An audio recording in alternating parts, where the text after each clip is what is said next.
esa me duguero baba Yemi magaya lema o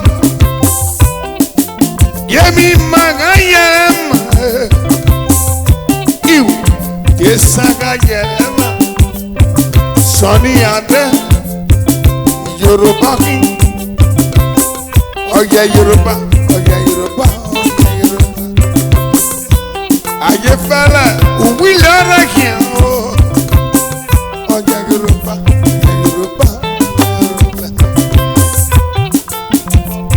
Madame ye o Osayamare Okwiken Kikina pagi damyona besando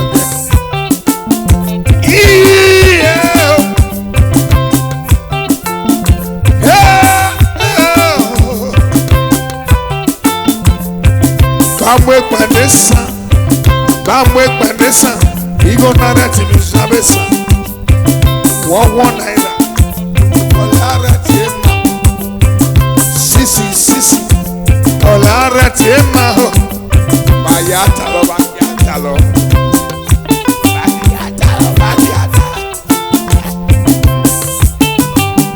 Sadayo sasio Awarala Sadayo sasi Awarala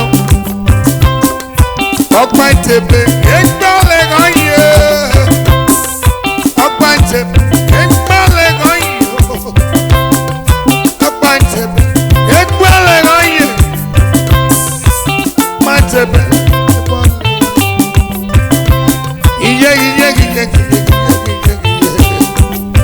Ede nuria sonia Ede nuria gbeya Waye pasona Tamale sikale Sike paso Tamale borena Pastor studio Ebu recording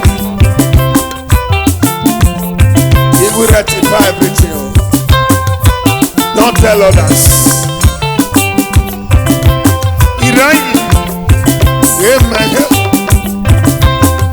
Pastor no man, pastor no gena o. Orere no sebulure.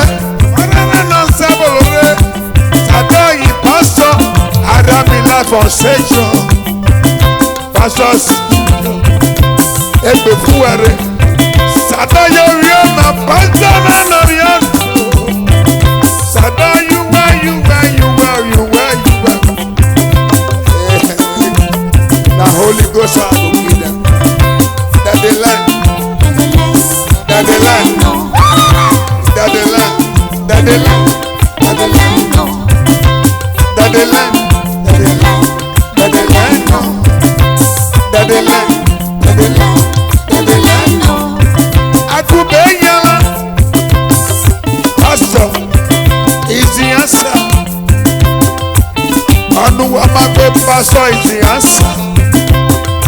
Osayamare pastor is the answer. I call my children pastor is the answer.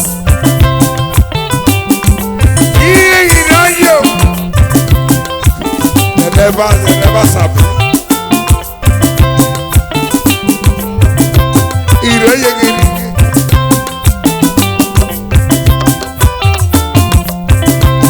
Osazi na mando. Isi.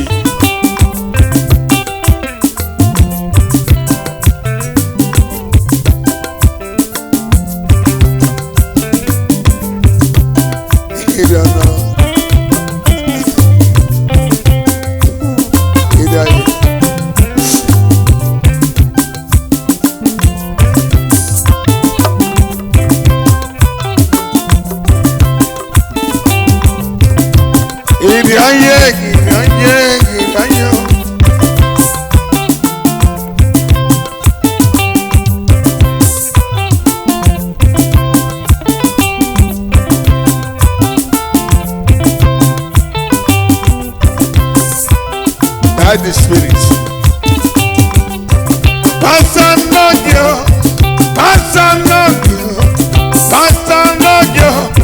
Already non sabulore. Weselena na misujo. Dear Pini. Weselena na misujo.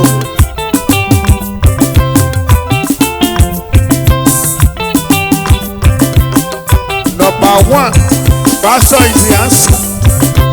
Walk on the record number, pastor is the answer.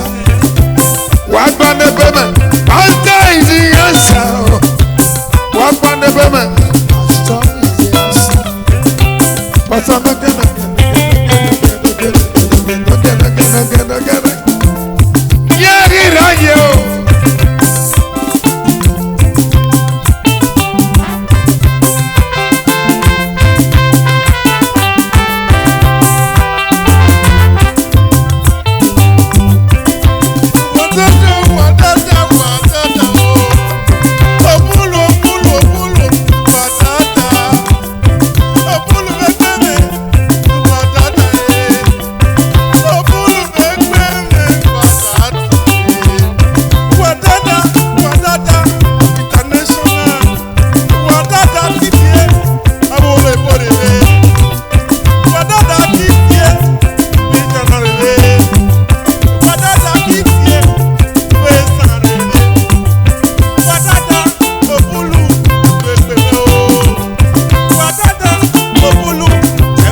that's my man.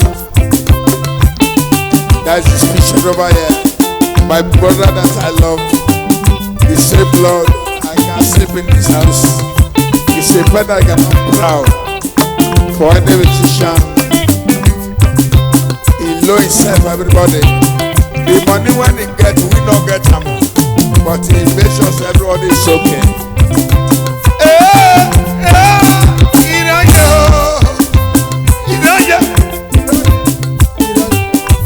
La mozano mama agera ne wemi utomi na baba ta wewa kitana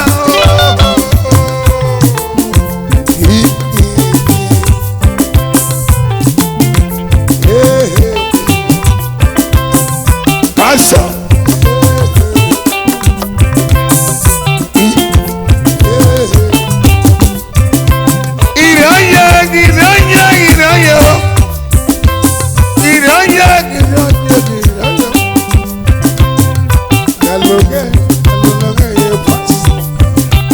Osasinera Omalatage Oda you walk out the amen Sikiole Eba Rene Ukile I go jaja Zaman Honori Anaime Nua sepele kwa nua sobeli Nua sobele kwa nua sobeli Ayiwa sasi mesika sikale Ayiwe wadada mesigama Ebi mera mesigama ni tama Alwega noria Alwega nomo Alwega nomyo Alwega nomyo Alwega nomyo Ayime paso ime Medisika Ebu were Ikila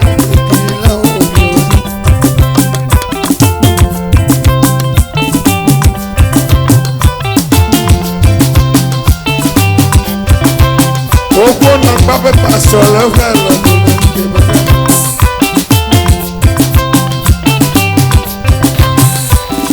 Lolo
Wafia ni no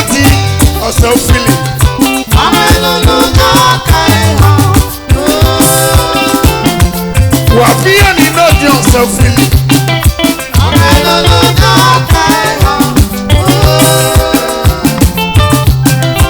Iyebíye.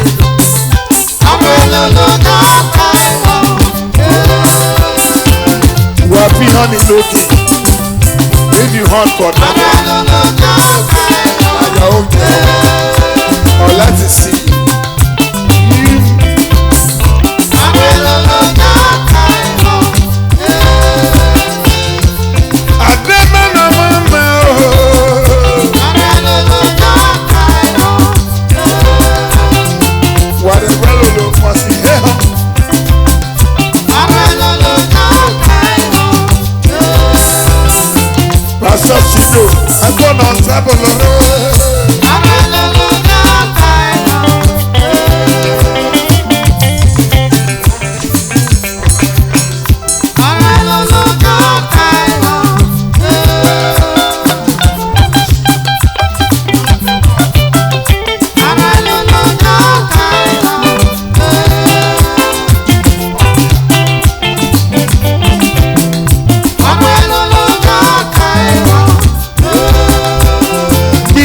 Pastor, why did not they get a mercy for Samara? That they heal people, Samara, they don't get that mercy.